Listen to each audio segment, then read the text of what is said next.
哪吒，不会，只要王凯支援。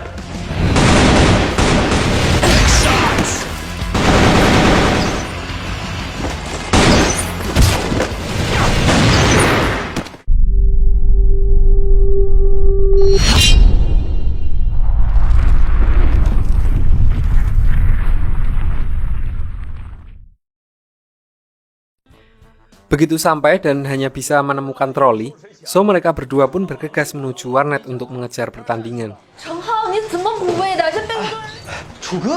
Setelah sampai di warnet, tanpa membuang banyak waktu, Xiaobei langsung masuk ke permainan dan mengejar ketertinggalan timnya yang sempat kalah di awal pertandingan. Sementara itu, di saat yang bersamaan, Willy Dawson yang sudah selesai dengan misinya sudah balik ke kantor dan mendapati Xiaobei tidak ada di sana. Dia pun segera menyusulnya ke warnet untuk membawanya kembali. Namun begitu sampai di warnet dan melihat anaknya sangat antusias bermain bersama timnya, dia menjadi luluh dan mengurungkan niatnya. Dia lalu menitipkan kursi rodanya kepada pemilik warnet dan memintanya untuk tidak memberitahukan Xiaobei kalau dia datang ke tempat itu.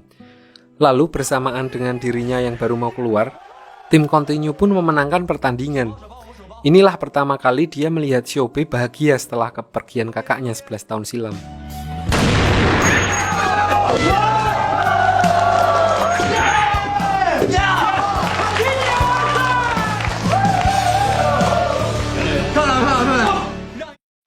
Kembali ke Xiaofeng dan kawan-kawan, setelah dilakukan penyelidikan oleh polisi, ternyata diketahui kalau Aming diculik oleh keluarganya sendiri dan dibawa ke rumah sakit jiwa untuk menjalani terapi anti-game online club. Polisi pun tidak bisa berbuat apa-apa karena itu adalah keputusan keluarganya sendiri.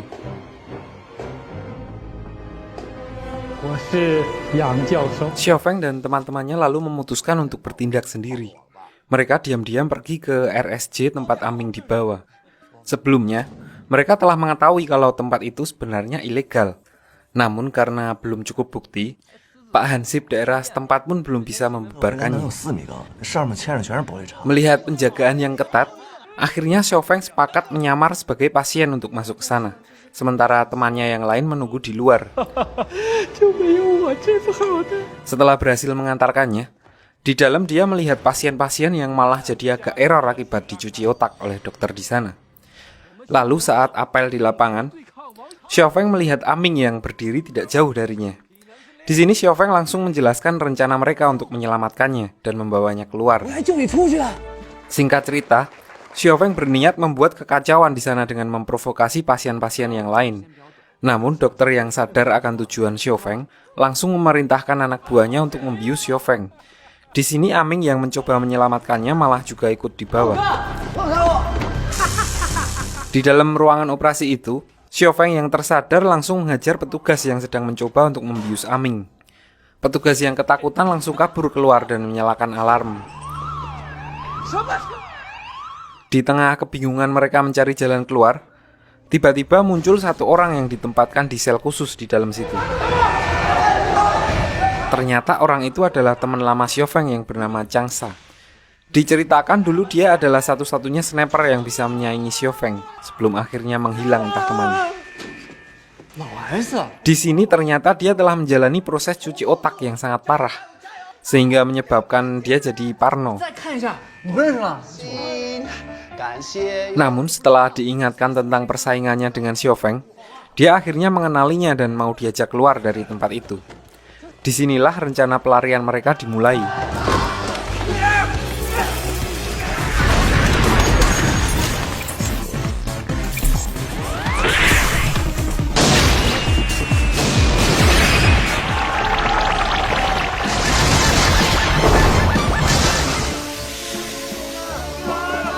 Singkat cerita, teman-temannya yang mendapat sinyal langsung membuatkan jalan keluar dengan menggunakan flying fog, kayak di Dufan. So mereka akhirnya bisa keluar dan kabur dari sana.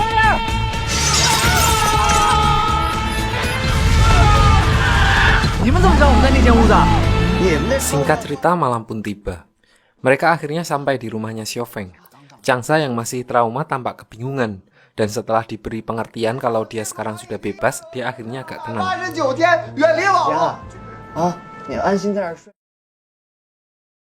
Next beralih ke Xiaobei di tahun 2019.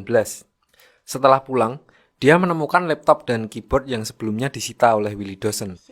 Hal ini juga menegaskan kalau sekarang ayahnya sudah menerima dan mendukung keputusannya untuk berkarir di dunia e-sport.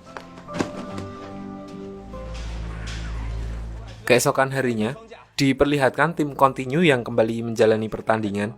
Kali ini lawannya adalah tim dari papan bawah, 2 tingkat di bawah tim Continue yang saat ini berada di peringkat 17 pada Liga RT.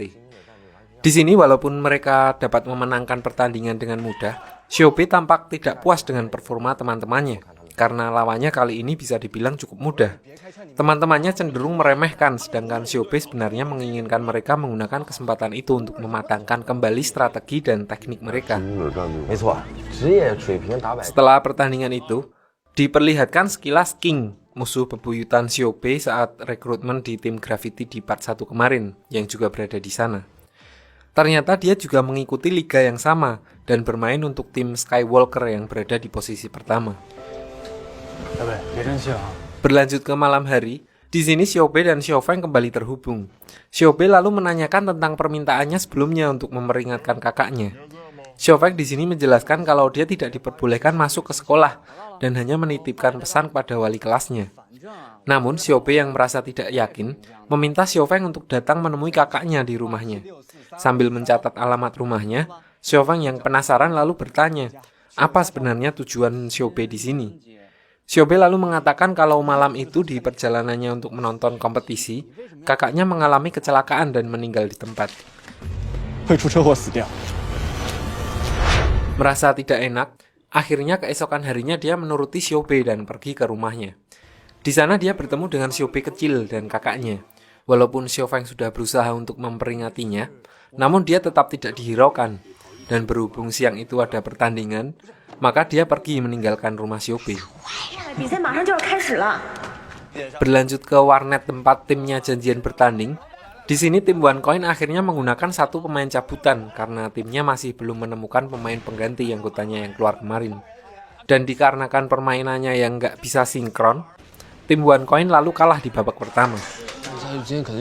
Xiaofeng lalu berinisiatif mengambil resiko dengan meminta Changsa, si orang separuh ini masuk ke pertandingan. Walaupun awalnya sempat ragu, keyakinan Xiaofeng akhirnya terbukti.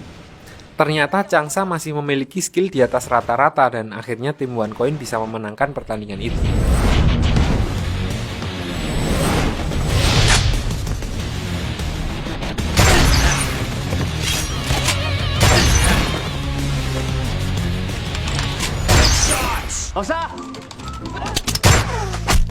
Melihat skillnya, Xiaofeng lalu memintanya untuk bergabung dengan tim OneCoin.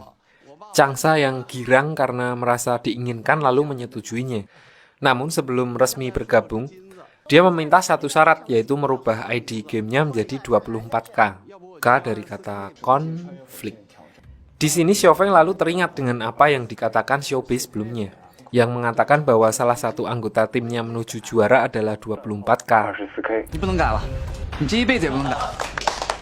Lanjut setelah pertandingan, Xiaofeng pulang ke rumah dan langsung login game untuk berbicara dengan Xiaobei. Xiaofeng melaporkan kalau kakaknya tidak mau mempercayainya. Dia lalu meminta detail kejadian yang menimpa kakaknya malam itu. Lalu Xiaobei menceritakan semuanya yang dia ingat, waktu, tempat, dan pelakunya yang masih belum tertangkap sampai sekarang. Xiaofeng lalu memutuskan kalau dia akan menghentikannya dengan cara lain. Singkat cerita, saat Xiaofeng pergi ke TKP, di sana dia melihat pekerjaan konstruksi yang belum selesai dan berinisiatif untuk menutup jalan itu, sehingga kakaknya Xiaobei tidak bisa melewatinya. Xiaofeng pun menunggu di sana untuk memastikan rencananya berjalan lancar. Setelah menunggu beberapa saat, dia melihat motor kakaknya Xiaobei datang. Karena melihat jalan ditutup, dia lalu memutar untuk melewati jalan yang di sebelahnya.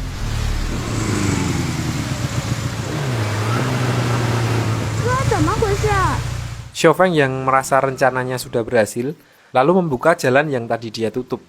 Namun, di sini diperlihatkan sebuah mobil yang melaju kencang lewat di belakangnya.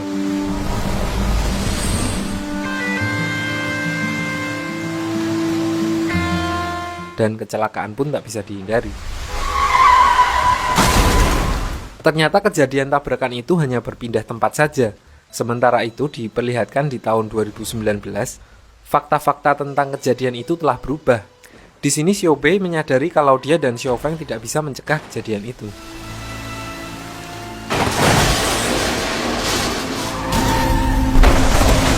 Di sisi lain, di tahun 2008, diperlihatkan tim OneCoin yang sedang kesusahan menghubungi Xiaofeng.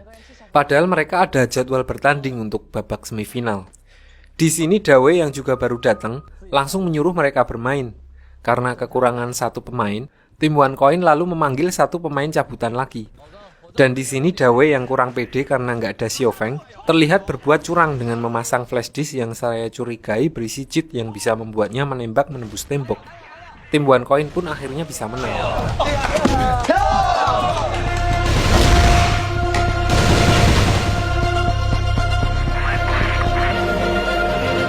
Scene lalu berpindah ke sebuah toilet, di mana diperlihatkan tangan Dawei yang sedang terluka cukup parah. Dan saat adegan memperlihatkan mobil Dawei, ternyata terdapat kerusakan kayak habis tabrakan. Di sini akhirnya kita mengetahui bahwa pelaku tabrak lari dari kakaknya Xiaobei dan menyebabkan Xiaobei mengalami kelumpuhan ternyata adalah Dawei.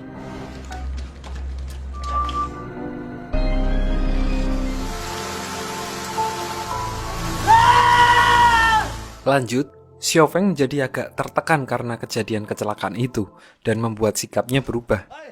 Teman-temannya yang tidak tahu menau pun jadi terlihat heran. Lalu diperlihatkan Xiaofeng yang merasa bersalah kepada Xiaobei mengunjunginya di rumah sakit.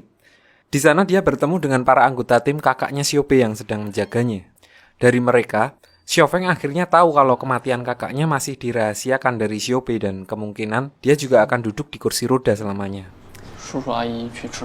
Begitu pulang ke rumah, dia langsung menghubungi Xiaobei di dalam game. Dan di sini Xiaobei lalu mengungkapkan kekesalannya kepada Xiaofeng. Xiaobei berkata kalau dia tidak tahu dan bahkan tidak sholat jenazah waktu kakaknya meninggal. Dia juga menyuruh Xiaofeng untuk jangan lagi mencarinya di dalam game. Xiaofeng yang tidak bisa berbuat apa-apa, lalu hanya diam saja dan membiarkan Xiaobei pergi.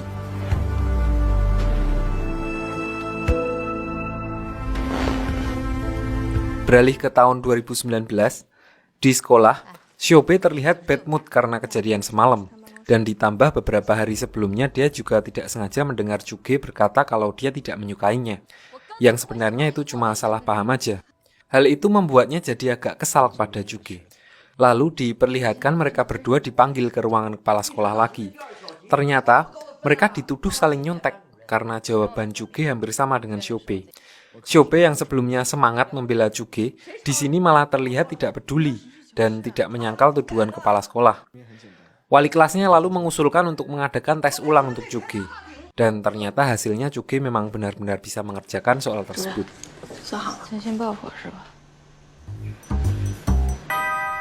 Berlanjut ke tim continue, diperlihatkan di sini mereka baru menerima berita resmi tentang turnamen dan hadiah tahun ini yang nilainya mencapai $1 juta.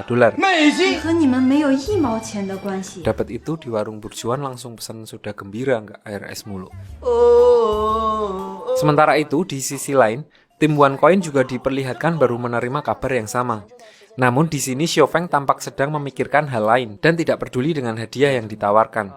Dia lalu memutuskan untuk pergi keluar rumah.